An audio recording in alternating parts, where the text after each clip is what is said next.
Great. Let me add Amina.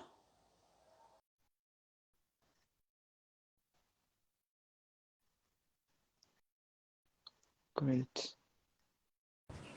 Are we Excellent. there? Excellent. I have no Hi. record this. Yes, now you're on. Great. Hey, Wonderful. finally we did. Wonderful. Finally, we got past the technology. Okay. I can see there's people joining the live. I've got 9 views where I am. Mm-hmm. And I suppose we can start. Thank you so much, Amina, for joining me. And I'm so glad and so happy to speak with you. And my followers know me as Harriet from Harriet's Botanicals. I am the CEO founder of Harriet's Botanicals, and we retail traditional indigenous medicine for the urban and diaspora market. This medicine is mainly sourced from the forests in the Rift Valley. I work specifically in the Southern Rift Valley. And we're very happy to speak with you because we have a product called Arorwet, which is a flagship product that's done so well. Now, this product is for reproductive health, and it's done a lot for women who have PCOS, endometriosis, adenomyosis, fibroids, Mm-hmm. ovarian cysts, women who suffer from primary and secondary infertility, and those who just have painful periods. So what our weight is really known for is that it balances your hormones, and we are here to speak about hormones. And Amina is an incredible person, a health coach, and she takes a very holistic approach. I love working with people like Amina because they bring everything to the table, and we need everything to the table to combat some of these issues that we are faced with. What I'd love you to do, Amina, is just tell us a little bit about yourself, and then we can talk about PCOS and take it from there, and then we can do questions after. Perfect. Thanks. I think it's perfect. Thank you, Harriet. So, my name is Amina Foramitti. I am from Argentina, currently in Kenya, beautiful Kenya that we absolutely love. I'm a mom of 3 kids, and my story started a long time ago when my firstborn, which now he's 14 years old, they discovered that they had like the first moments of like an asthmatic baby. And when I tried to take him to the doctor and I grabbed him and they did the famous bath and the corticoids and the Ventolin, the allopathic medicine, and his little heart went like baka, baka, baka, baka, baka, baka. I said, no, this is definitely not for me. I was out of this. And my husband looks at me and I'm like, what are we going to do? No, the bath and the Ventolin is a typical thing that we do for babies. And I said, I'm going to study. I'm going to find out what's going on and why my baby is having asthma when everything around me is supposed to be perfect. So to make a very long story short, this baby nowadays has 14 years old. And because I study Ayurveda at that moment, homeopathy, and then I became a health coach and I did everything way before that. I cured him, so then I became interested in all this holistic world, and I have a master in natural supplementation and a master in microbiome and a minor in hormones, and now I'm studying a master in autoimmune disease. I think I will never stop studying this. I reversed also a thyroid problem that I had, and I also reversed my psoriasis. I was like a Dalmatian. So I always feel that the holistic path is the right one. I've always believed, and it's not that only I believe, I tried it myself and I tried with my son and I tried with my clients.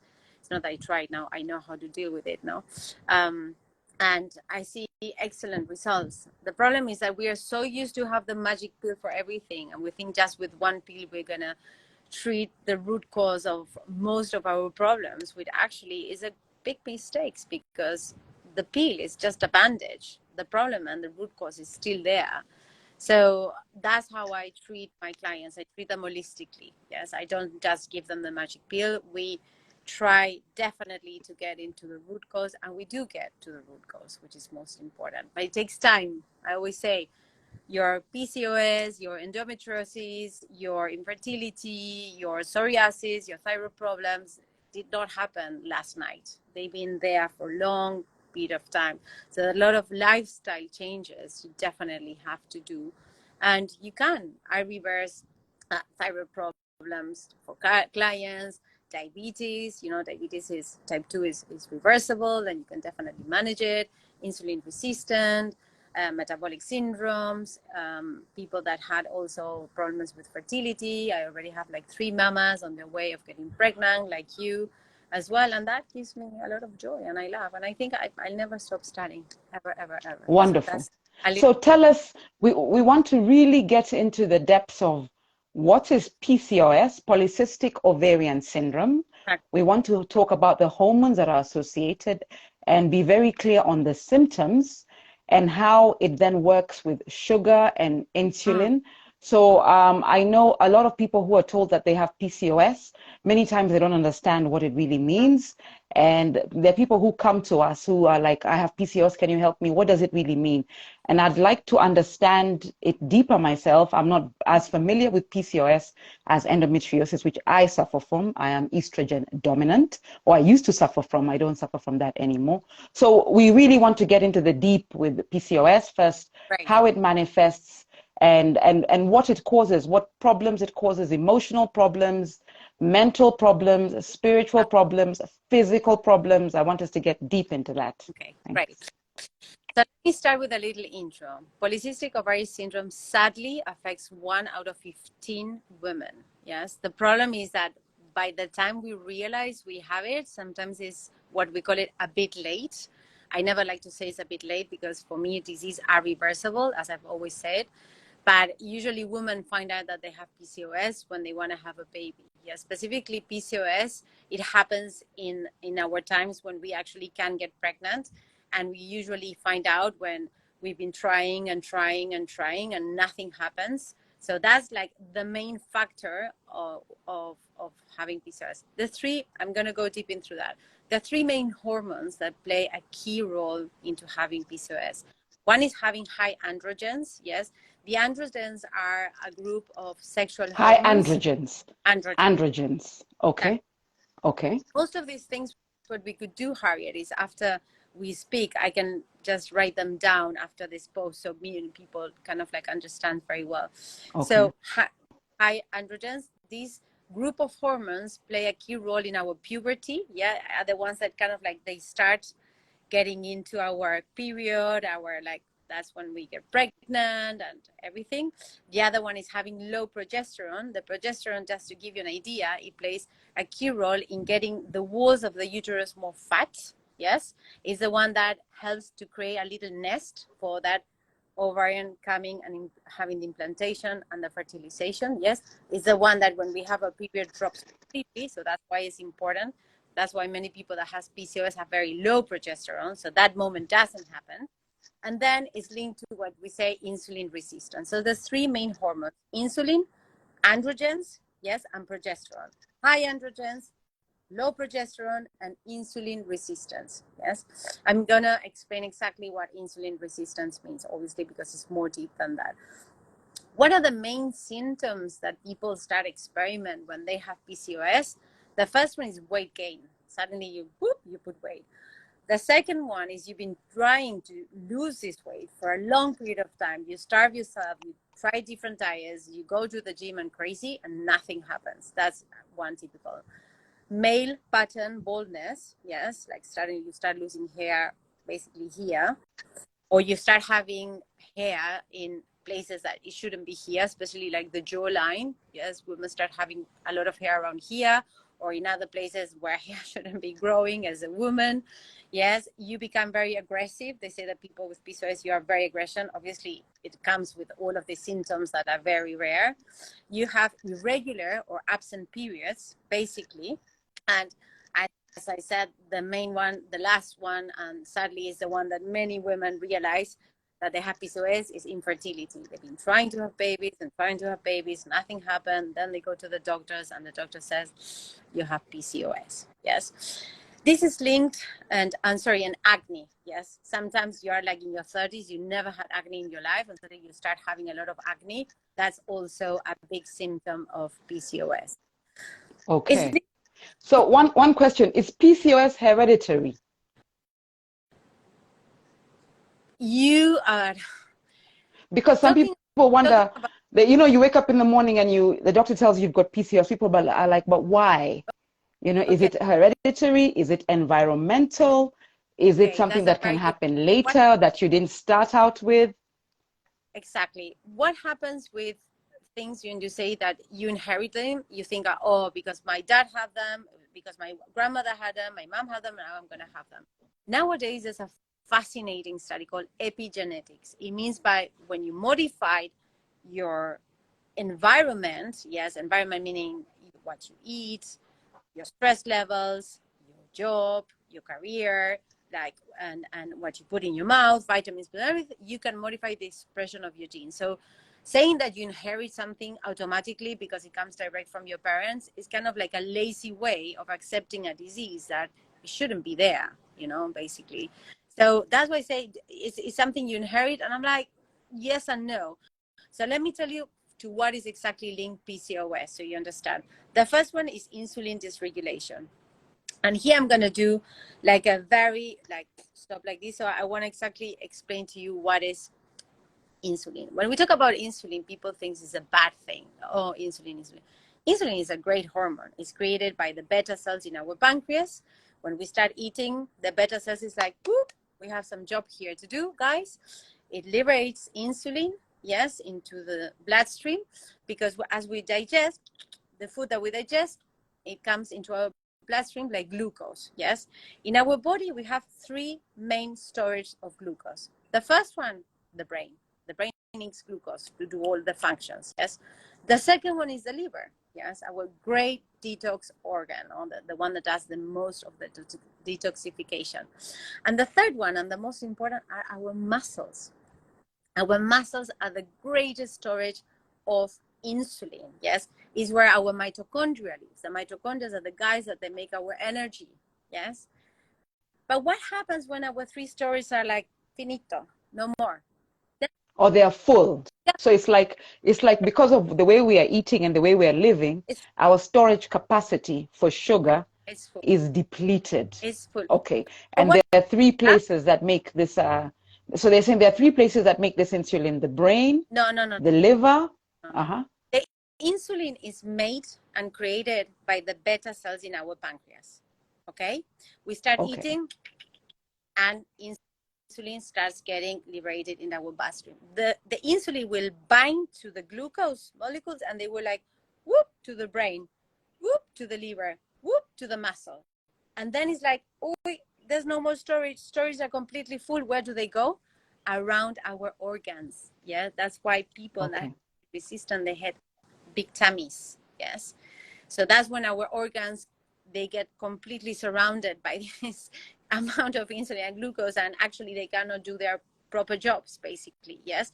So it's not bad insulin. Poor insulin is actually doing their job. It just needs to bind into the glucose and is looking for storages.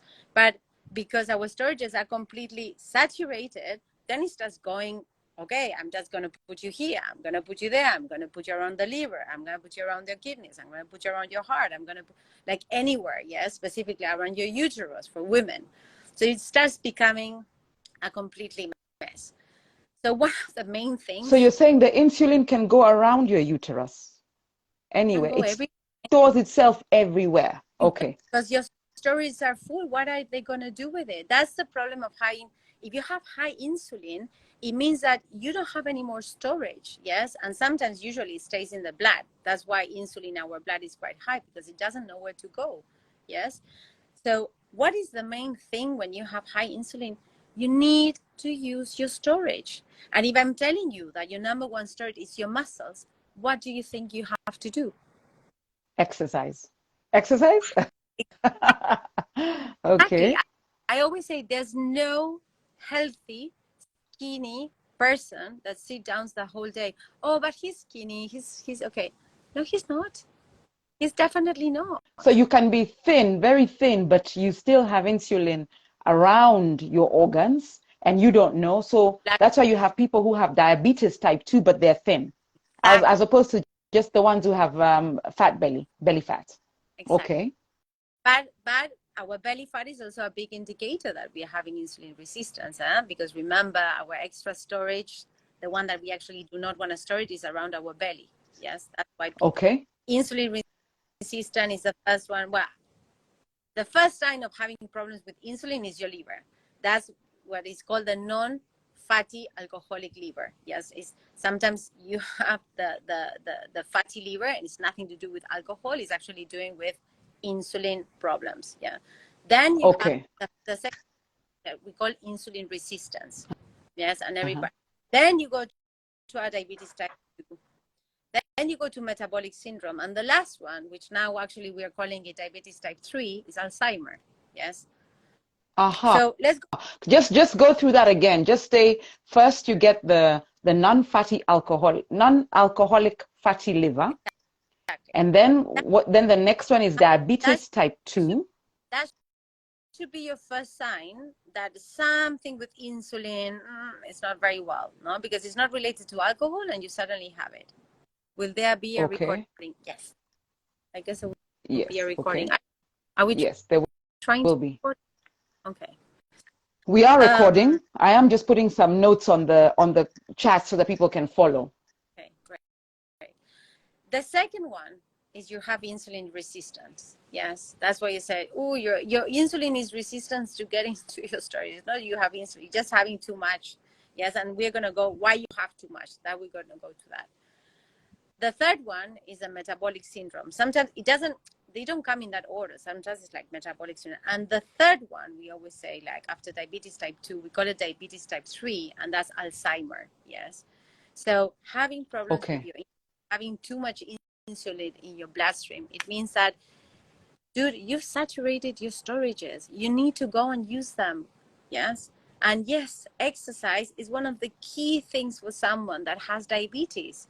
And you know, actually, what kind of exercise is great for you? I think it will pump your glucose out of that storage, and actually you're going to use that glucose there, and you're going to help your insulin come down.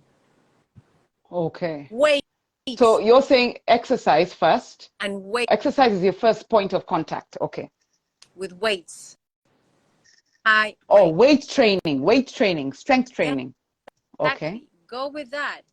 I'm not saying that cardio is not good for you, by the way, but I'm telling that definitely when you need to use those storage glucose that they are in your muscles, doing weights is going to definitely help you pump that glucose out and create new storage. Yes. That's the number one. So that's as you're doing your weight training, you're evacuating some of that glucose. That's what's happening, right? So you're actually creating more storage for any insulin that is again being created by your epigenetic environment, which means that your mother or your grandmother, the environment changed completely from the way your grandmother was eating. Maybe your mother was eating it differently, and now you're eating completely differently from all of them. So these environmental kind of like toxins or this new way of living, our body hasn't adapted to it. So it begins to do all these other things. It begins to look for a way to put away this insulin. And then it causes all these other issues. Okay, I think I've understood. Okay. You just have to know that when you have insulin resistance, it's like your insulin is getting too much and it doesn't know where to go, and it's feeling resistant to get into those storage because the storage are starting to get full. Yes. And then when you go to a type 2, is like the storage are like enough. There's definitely no place. Done. They're done. Yeah. Yes. So that's the main thing. Insulin resistance is a big warning. It's a big warning, and you must pay attention there, because then you will jump immediately into a type 2 diabetes. Yes. So then, let me go back. All of the symptoms were linked to 4 main things that I want to go. The first one is the insulin dysregulation. The second one is the birth control. Yes, which I like to call it a natural castration, basically. I'm sorry to say, but what you have when you have the pill or you have hormones, you have something that is not natural and is not a naturally bleed. Yes, that you have. So people going on birth controls during many, many years, they find that they have PCOS. And again, usually is when they are trying to conceive, and birth controls definitely not a great thing to consider. Inflammation, and inflammation comes from diet or from not doing inflammation that you get in your skin when you have sunburn.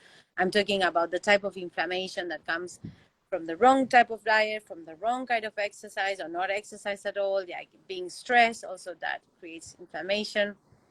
There's a lot of things that create inflammations.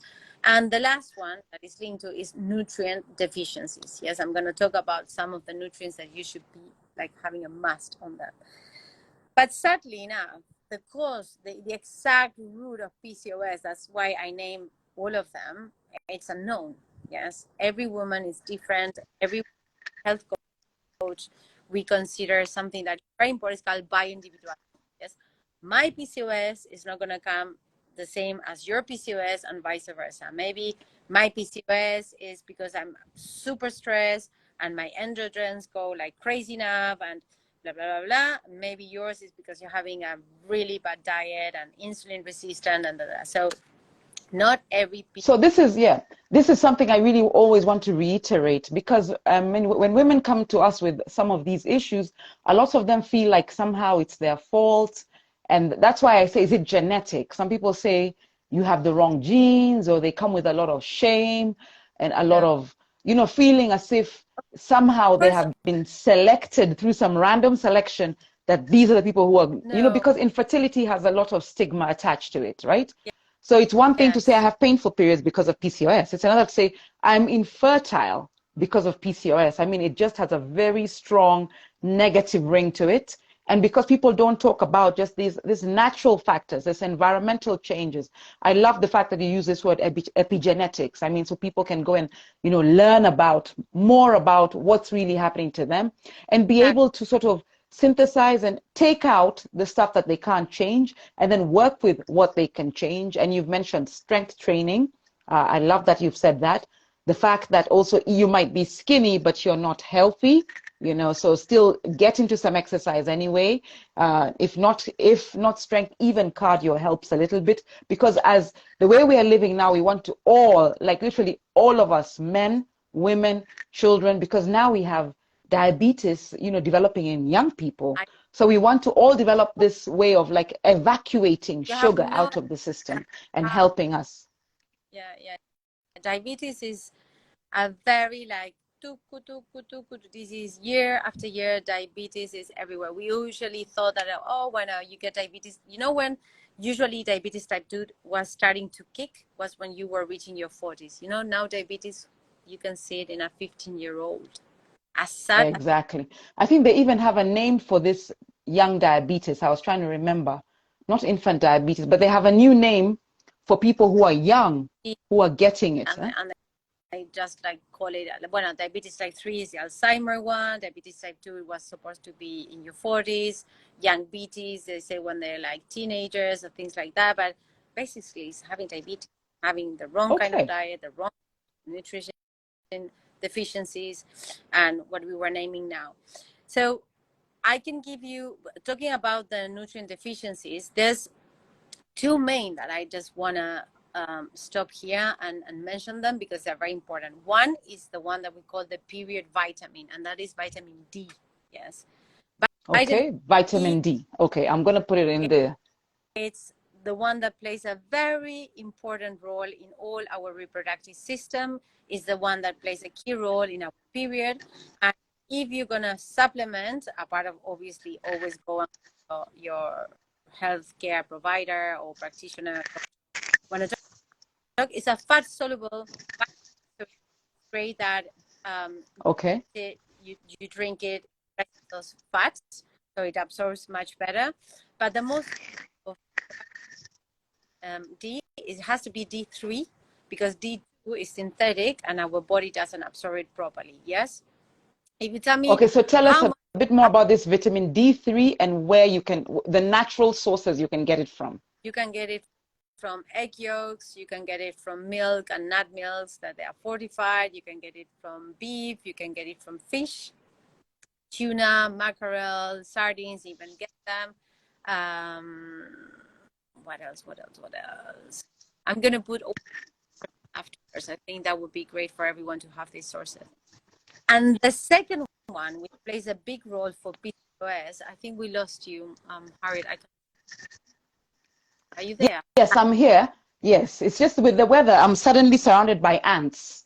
I'm on the veranda, so I was just getting a few of them off me. With this hot weather, there's ants coming closer to the houses.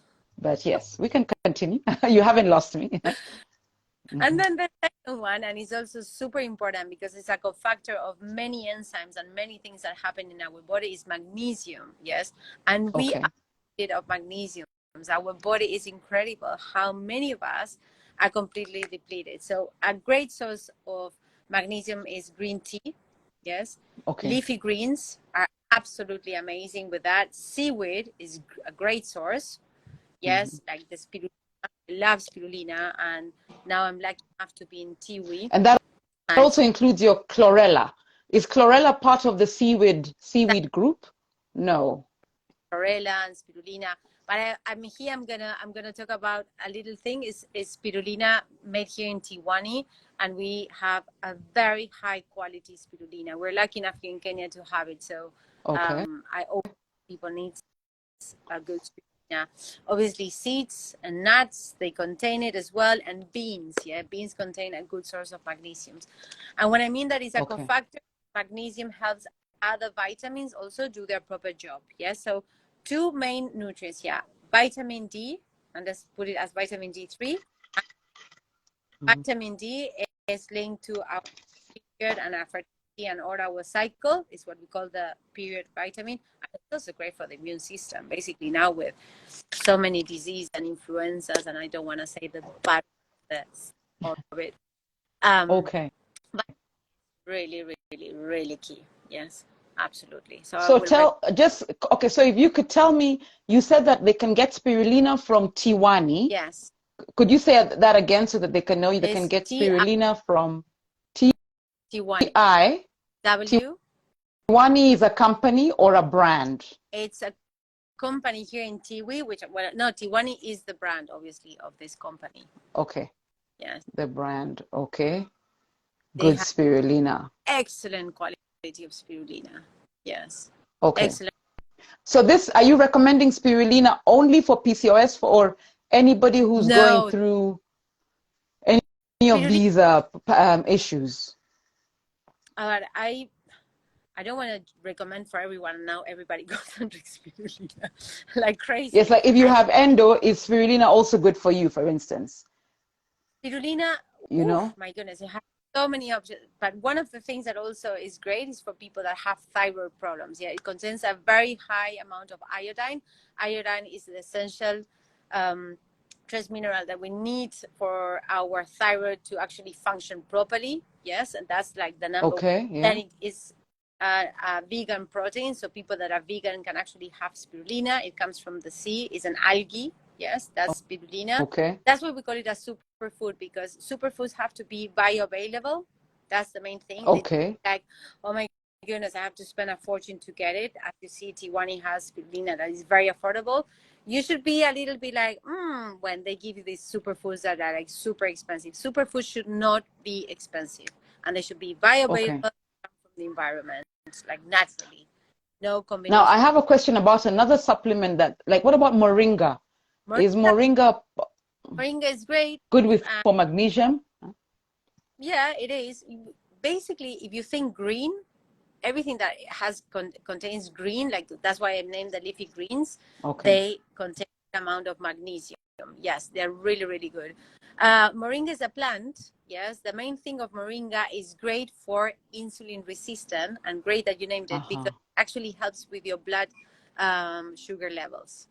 So definitely go Aha. for moringa. Oh, You also have moringa, but also you can find it not. Thank God we have it in so many places. Moringa, you can have it. Tiwani has a combination of spirulina and moringa, which I actually recommend it if you want to have both. okay. I like it. It's really, really good when you have like chest congestions. Yes, and you have like any colds coming up. Careful with these superfoods for kids. Please realize that each one of us is individual. If you really want to consult with me afterwards, I'm really happy to give you more information. But again, bio is reality. What works for me, it doesn't work for you, and vice versa. Careful. Even though they're So natural, they can also. yeah. Oh, They can, wonderful. So Amina, what you could probably do is write in the comments how we can connect with you. People can follow you on Instagram, but just put everything there, your website or anything else that people need. And I'm glad that you've put the disclaimer saying that these supplements, they operate very much on the individual lifestyle. Because, like, I mean, for instance, if you have been healthy, you can't expect that the supplements react with you different, the same as somebody else who's only starting on their journey. Quality is important, quantity is important, everything else you do is important. I mean, it's like a lifestyle change. It's not just about taking spirulina and my PCOS is gone, or taking spirulina, moringa, my PCOS is gone. You have to look at it holistically, and this is why we keep talking about the holistic perspective. I mean, even us, though I do have my arrowroot, because I carry this everywhere now. We have the arrowroot, which obviously this is mainly to work on your hormones. And then we've introduced a new product. This one is really interesting because I'm recommending it to go with people who have PCOS, because this is very good for evacuation of glucose from the blood. This is a blood cleanser. So I'm excited about this because then I can pair it with arrowroot and say maybe this can help those on that journey faster. But this is a very strong dawa, so you can't take this if you're pregnant. I mean, we strictly are against taking it if you're pregnant or if you're breastfeeding. So just, you know, I'm really glad that we had the chance to just connect, and I'm hoping we can do more of these, just talking about your diet, your environment, your stresses, your exercise regime, your food, your relationships, and everything that can be tweaked a little bit so that you can actually get faster to your point of conception. And even if you don't want to conceive, you still want to be fertile, because fertility is a gift and it makes you feel good. It makes you feel vibrant. So, I mean, when you're fertile, you look beautiful, you look young. So I tell people you still want to maintain your tone, you know, like your groove. You still want to be able to create things. And when you're infertile, or, you know, your juices aren't flowing, you're just kind of dry, you'll find other bits of your life suffer as well. So fertility is not important just on the physical level, that you want to create a baby, you also want to create a project, you want to create a beautiful life. And this is why at Harriet Botanicals, we really believe in the transformative elements of the healing medicine, whether it's the plants, whether it's the environment, whether it's the fact that you went and got a steam, or whether you got a massage, or whether you took a supplement. So let's see, I haven't actually seen any questions. Maybe we can throw it out if you have any questions. I can go a bit more, because there's also other things that you definitely have to keep an eye when you have PCOS. Okay, great. Testing is your thyroid. Yes, the thyroid is also play a key role in the ovulation part. So if you're having an ovulation, or you're not having your period, or you're having like heavy periods, definitely the thyroid is one of the markers that you should be checking. Yes, the TSA, the thyroid stimulating hormone. Hormone, the TSH, right? Yeah, TSH is the basic one that gives you a right function of your thyroid.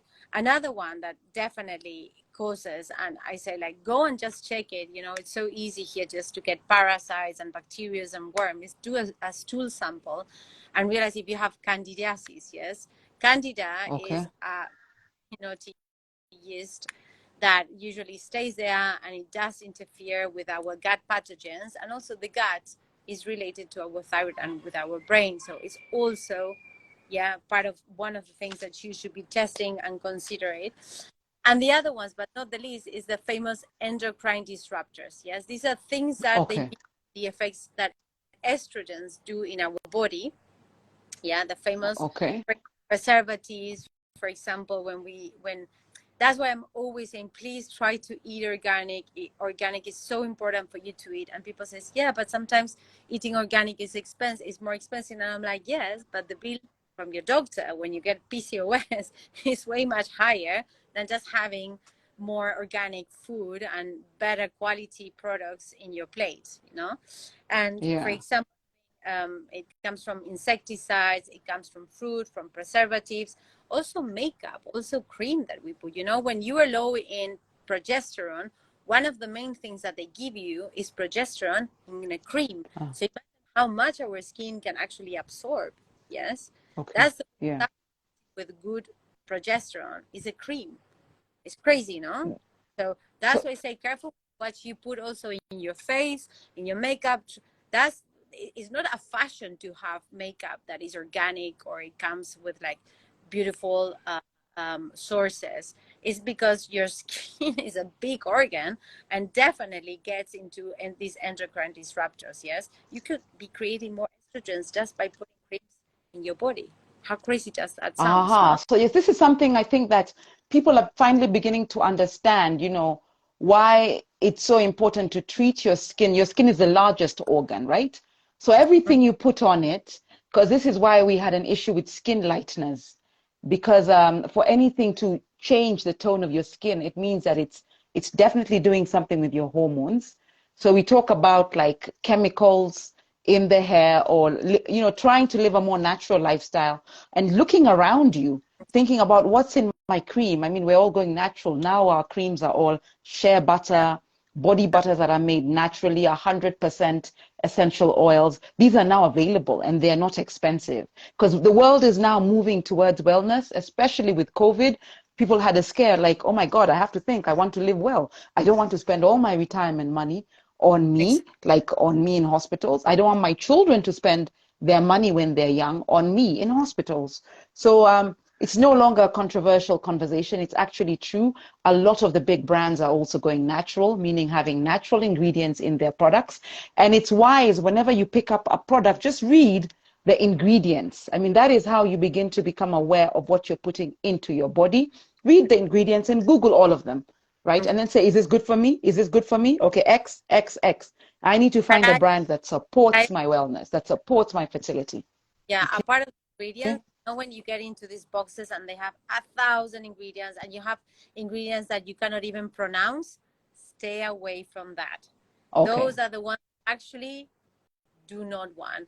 Get products that they have 3 or 4, like avocado oil, coconut oil, some shea butter, some nut oil, some like gums, some gum. How do you say it here in English? Gum saram, gum xanthan. Gum All arabica? of this, yeah, Santam gum. I think I've seen it on the xanthan, the one with the X, xanthan gum. exactly, I've seen that in a lot of ingredients. Yes. exactly, Even my the friend. parabens and things like that.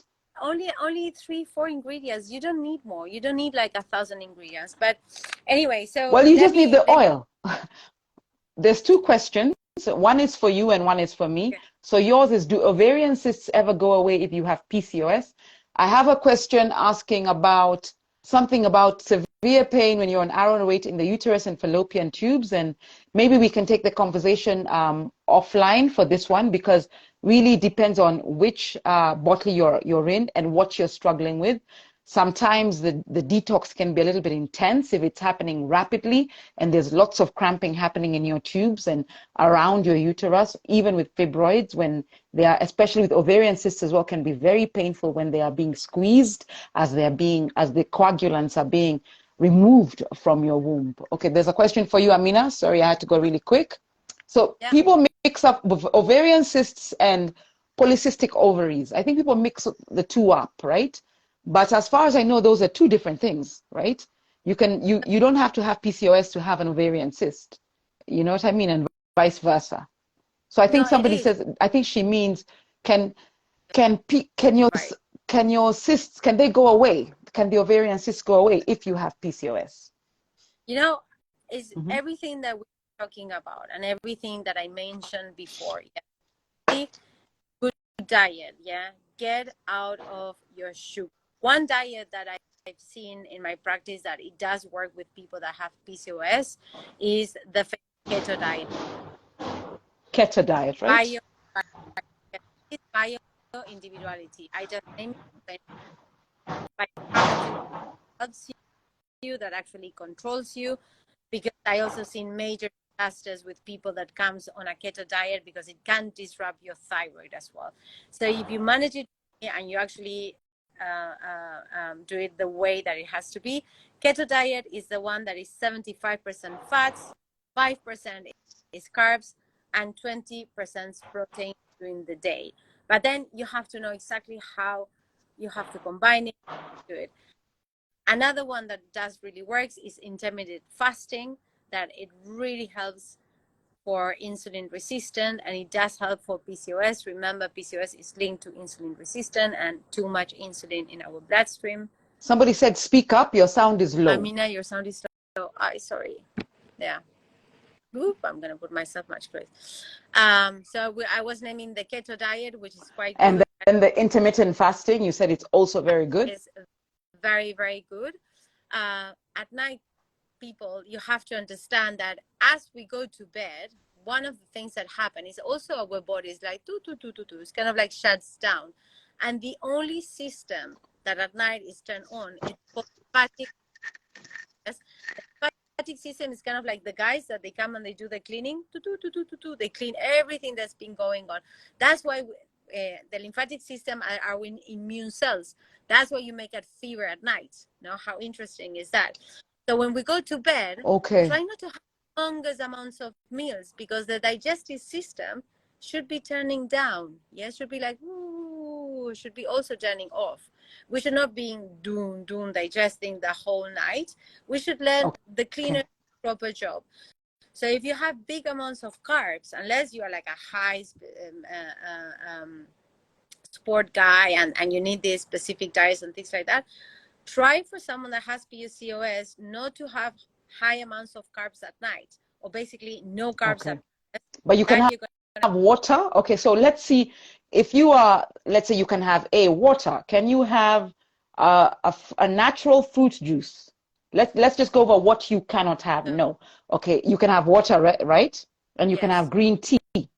Can you have black coffee? No sugar. Yes, but again, that's where it gets tricky. Are you gonna sleep if you have coffee and green tea at night? Maybe it's too much. I'm just trying to say your options so that people don't, because I know people sometimes say to me, well, you're not giving me any options. So then they don't do anything. They say, well, I'm just going to stay the way I am because you've made it too difficult for me to do anything, you know? So at night, if you're just starting out and you've been used to snacking in the middle of the night, try and keep it to water. And if you can't, no water? No, definitely. Water? Water is cool? Absolutely. Yes, because a lot of people are snacking now. You know, you wake up in the middle of the night and, you know, you're like, oh, I'm so hungry. Shall I snack on an apple or some crisps or biscuits? So then you say, no, just try and drink water, try and hold it, because that is the time that your system is getting cleaned out. And if you must have some green tea, that is what I would say. Okay? But in the middle of the night, it means like you wake up, at 2 a.m. and you want to snack at 2 a.m. in the morning? I think lots of people are doing that. I mean, I hear people saying that they have chocolate next to their bed, or, you know, I know, because you see, even as you're coming into keto or intermittent fasting, so intermittent fasting, you've not eaten from, let's say, 6 and it is now midnight. And you're thinking, I've never done this before. And people keep saying they're struggling to hear you, Amina. Okay, let's wait a little. Okay, maybe I should wear my mic. One of the things, let's back off a little bit. Let me just put my thing. Okay, so Amina is going to put on her headphones. I have mine on. I think that's why you can hear, because the microphone is quite close. Yeah, but I also feel that you break a little bit. Yes, it's just the Wi-Fi and everything else. Yeah, I do. You're right. But careful with these, the fasting. Can you see me over there? Can you hear me better? Yes, I think so. Let us know if I think it's better. Just better? Tell us again. Yes. No. I think so. I think so. Great. Has it changed? Okay. So better. Careful also with intermittent fasting. You cannot like go from eating every day, 24 hours, snacking, and then the next day you're like, I'm going to start my intermittent fasting. I'm not going to eat for like 12 hours. I'm like, everything has to be, yes, better, okay. Everything has to be proper regulated. Everything has to be pole. You don't jump from like eating like crazy just to not eating. You don't jump for like eating crazy to doing that detox. You have to prepare your body, and there's different ways of actually doing it in a good way, in a healthy way, and you have to be guided.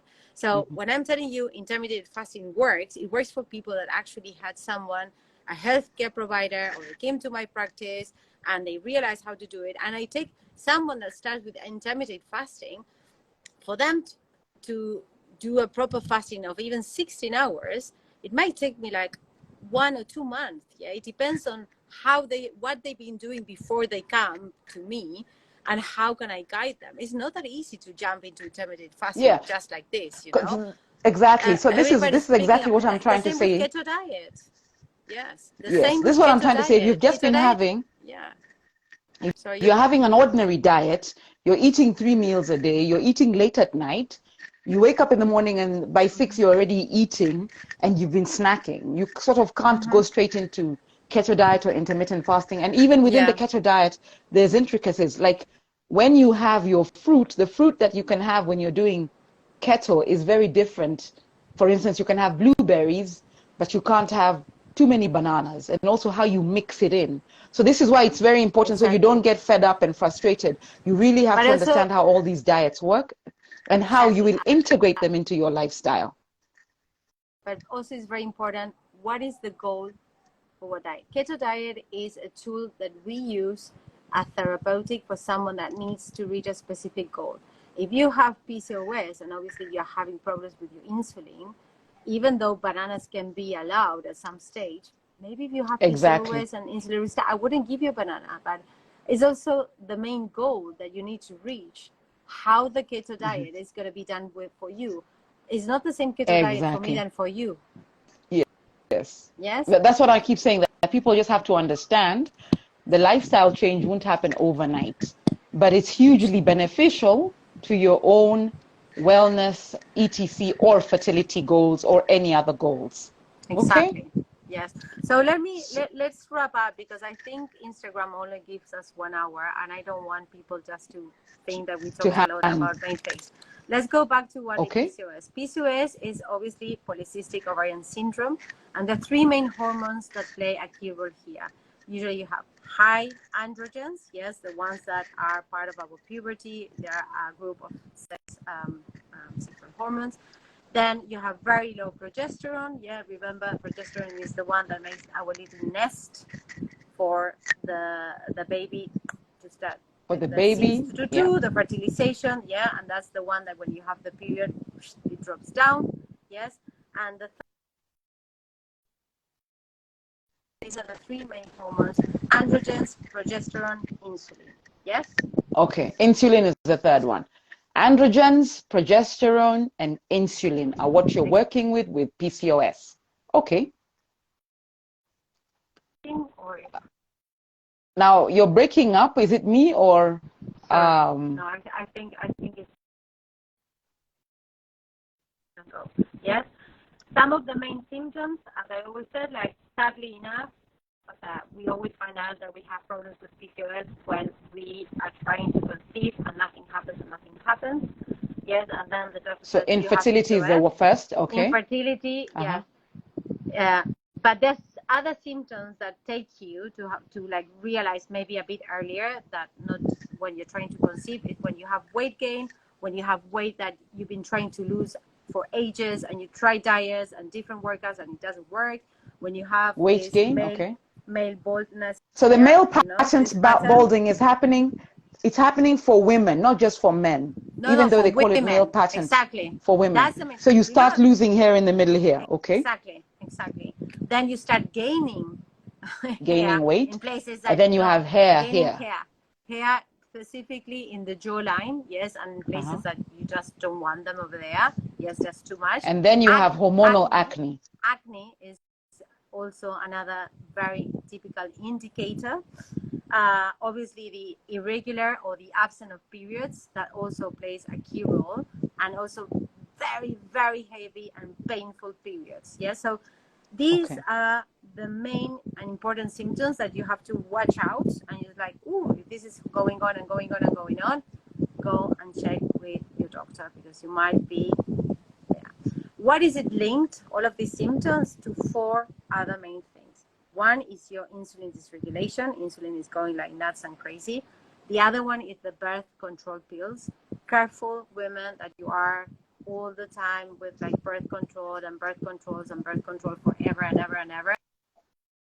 And then the other one is the endocrine disruptors, right? Again, we've lost Amina. It's like, hi, Amina. Did you lose me? again. The third one was Is the endocrine disruptors. Endocrine disruptors? no, inflammation in the body. Yes, inflammation that comes from diet, wrong kind of exercise. Yes, stress. Stress also gets there. And then number 4 is the nutrient deficiencies. This is linked to all of that. Yes, and then things that can affect. Yes, and things that can make it really, really bad is being low in vitamin D, not having the right amount of magnesium, having this exposure to endocrine disruptors continuously. Yes, not checking our thyroid, because our thyroid is connected to our gut as well. So we're talking about also bacteria, something like candida. Yes, is a yeast infection, which you can actually check it in your stool sample sometimes. Yeah.